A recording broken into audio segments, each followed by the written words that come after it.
বাংলাদেশিদের কাছে মালদ্বীপ খুব জনপ্রিয় একটি দেশ। যেহেতু মালদ্বীপ বাংলাদেশিদের অন অ্যারাইভেল ভিসা সুবিধা দিচ্ছে, তাই খুব সহজেই আমরা মালদ্বীপে ঘুরে আসতে পারি বছরের যে কোনো সময়। জটিলতা এড়াতে আমরা এজেন্সির কাছ থেকে বিভিন্ন প্যাকেজ বুক করে থাকি, কিন্তু আমার মতো যারা বাজেট ট্রাভেলার তারা খুব সহজেই এই ভিডিওটি দেখে নিজে নিজেই মালদ্বীপে ঘুরে আসতে পারবেন, কারো সাহায্য ছাড়া এবং জটিলতা ছাড়া। আজকের এই ভিডিওতে আমি মালদ্বীপে 3 রাত 4 দিনের একটি ট্যুর প্ল্যান শেয়ার করছি। সাথে থাকছে মালদ্বীপে থাকা, খাওয়া, ট্রান্সপোর্টেশন সম্পর্কিত সকল টুকিটাকি প্রয়োজনীয় ইনফরমেশন। মালদ্বীপ আসার 72 ঘন্টা আগে অবশ্যই অনলাইনে ইমোকা ফর্ম ফিল আপ করে আসতে হবে। এই ইমোকা ফর্মটা ইমিগ্রেশনে দেখাতে হবে। সম্প্রতিকালে অন্যান্য সকল দেশের মতো মালদ্বীপেও বাঙালিদের জন্য বেশ কড়াকড়ি করেছে, তাই ঝামেলা এড়াতে অবশ্যই return air ticket, paid hotel booking রাখবেন এবং চেষ্টা করবেন কার্ড এন্ডোর্সমেন্টের সাথে সাথে কিছু ক্যাশ এন্ডোর্সমেন্টও রাখার জন্য।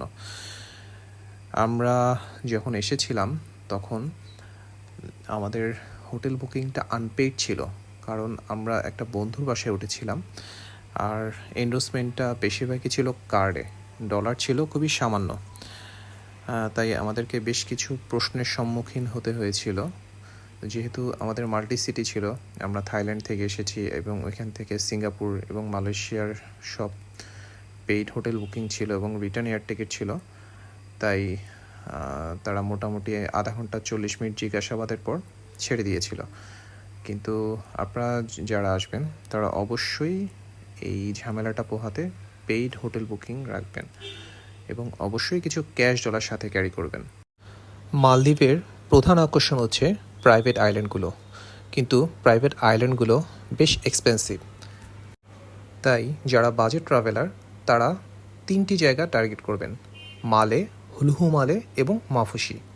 অনেকেই মালদ্বীপে পৌঁছে সরাসরি চলে যায় মাফুসি, কিন্তু আমার সাজেশন থাকবে প্রথম দিন অন্তত মালে এবং হুলহু মালে ঘুরে তার পরের দিন মাফুসি যাওয়ার। কারণ মাফুসি ঘুরে এসে যদি আপনি মালে বা হুলহু মালেতে থাকেন তাহলে মালদ্বীপের আসল সৌন্দর্য আপনি উপভোগ করতে পারবেন না। আপনাকে অবশ্যই প্রথমে মালে এবং হুলহু মালে ঘুরে দেন মাফুসি যেতে হবে, তাহলে আপনি মাফুসির আসল সৌন্দর্য উপভোগ করতে পারবেন। আমরা প্রথম দিন মালেতে ছিলাম। মালে সিটিটা খুবই ছোট, লম্বায় 1 কিলোমিটার, প্রস্থে 1.5 কিলোমিটার। পুরোটা ঘুরে আসতে সর্বোচ্চ 2 ঘন্টা লাগবে যদি আপনি হেঁটে চলাচল করেন। মালে হচ্ছে মালদ্বীপের ক্যাপিটাল সিটি। মালের পাশেই হচ্ছে হুলহু মালে, যেটা আসলে একটা কৃত্রিম দ্বীপ। মালে এবং হুলহু মালেকে সংযোগ করেছে একটি ব্রিজ, যা 1 কিলোমিটার লম্বা প্রায়। ব্রিজটির নাম হচ্ছে মালদ্বীপ চায়না ফ্রেন্ডশিপ ব্রিজ। মালে থেকে হুলহু মালেতে আপনি ট্যাক্সিতেও যেতে পারেন, বাসেও যেতে পারেন। ট্যাক্সি এক্সপেন্সিভ, বাস অনেক চিপ। বাসে যেতে পড়বে 10 রুপিয়া, আসতে পড়বে 10 রুপিয়া। হেনভেরু ফেরি টার্মিনালের ঠিক পেছনেই বাস কাউন্টার। সারা শহর থেকে বাস যায়, কিন্তু আপনি এখান থেকে টিকিট কাটতে পারবেন। যাওয়ার টিকিট, আসার টিকিট দুটোই কেটে রাখতে পারবেন। 15 থেকে 20 মিনিট লাগবে মালে থেকে হুলহু মালেতে আসতে।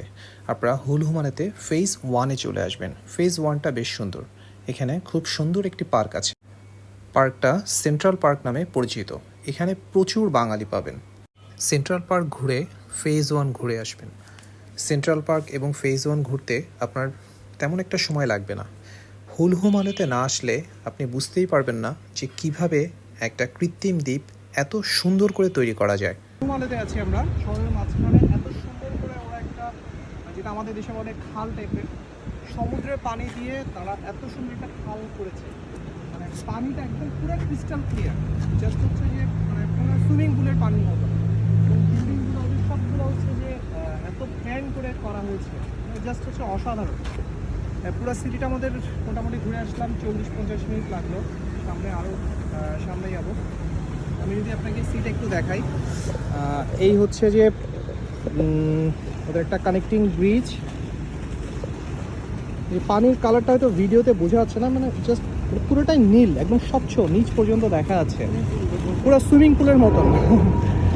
পাশে হচ্ছে যে ওদের এয়ারপোর্ট, কিছুক্ষণ পরপরই প্লেন যাচ্ছে, এবং এই হচ্ছে যে মেইন সি। হুলহু মালে ঘুরে আমরা বিকেলবেলা চলে আসি মালে সিটিতে। হেঁটে হেঁটেই আমরা পুরো মালে সিটিটা ঘুরে বেড়াই। থাকার জন্য মালেতে আপনি বেশ কিছু হোটেল পাবেন, ভাড়া আনুমানিক 5 থেকে 6 হাজার টাকা। আপনারা আসার আগেই অনলাইনে হোটেল বুকিং করে আসতে পারবেন। একটা জিনিস মাথায় রাখবেন, মালদ্বীপ শপিংয়ের জন্য না, কারণ এখানে উল্লেখযোগ্য তেমন কিছুই নেই, সবই ইম্পোর্ট বেস। এমনকি খাবারগুলো এখানে পানিও ইম্পোর্ট করা হয়, পানিটাও কিনে খেতে হয়। সি ফুড ছাড়া সব কিছুই ইম্পোর্টেড, মাংস ক্যানের, ইম্পোর্ট করা। তাই চেষ্টা করবেন সি ফুড খেতে।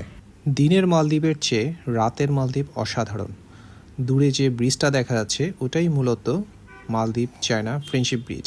ওইটাই মালে এবং হুলহু মালেকে একত্রিত করেছে। আমরা পরের দিন চলে যাই মাফুসিতে। মালদ্বীপ থেকে মাফুসি যাওয়ার দুইটি উপায় আছে। একটা হচ্ছে স্পিড বোট, যেটা যেতে 30 থেকে 40 মিনিট লাগে এবং এর খরচ পড়ে 25 থেকে 30 ইউএসডি। দ্বিতীয় হচ্ছে পাবলিক ফেরি, যেটা হেনভেরু ফেরি টার্মিনাল থেকে ছেড়ে যায়। এটা সময় নেয় 1.5 ঘন্টা এবং খরচ পড়ে মাত্র $1.50। রবি, মঙ্গল, বৃহস্পতি দুপুর 3টায় মালে থেকে মাফুসির উদ্দেশ্যে পাবলিক ফেরিগুলো ছেড়ে যায় এবং শনি, সোম, বুধ মাফুসি থেকে মালের উদ্দেশ্যে ছেড়ে আসে সকাল 7:30টায়। মাফুসি আইল্যান্ড মূলত পাবলিক আইল্যান্ড হলেও এটা ফরেনারদের জন্য উন্মুক্ত।